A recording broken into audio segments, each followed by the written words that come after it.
இனிமே கண்ணை மூடிட்டு கடலை எண்ணெய் வாங்கலாம். ஏன்னா மந்த்ரா கடலை எண்ணெய் இதயத்தின் தயாரிப்பு.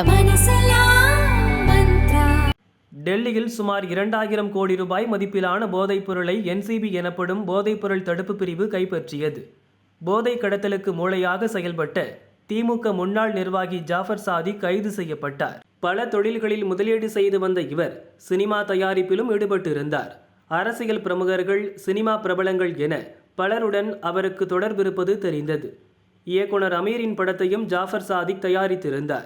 இதனால் இயக்குனர் அமீர் மற்றும் ஜாஃபரின் தொழில் பார்ட்னர்களான அப்துல் ஃபாசித் புகாரி, சையத் இப்ராஹிம் ஆகிய 3 பேர் இன்று விசாரணைக்கு ஆஜராகுமாறு NCB சம்மன் அனுப்பியிருந்தது.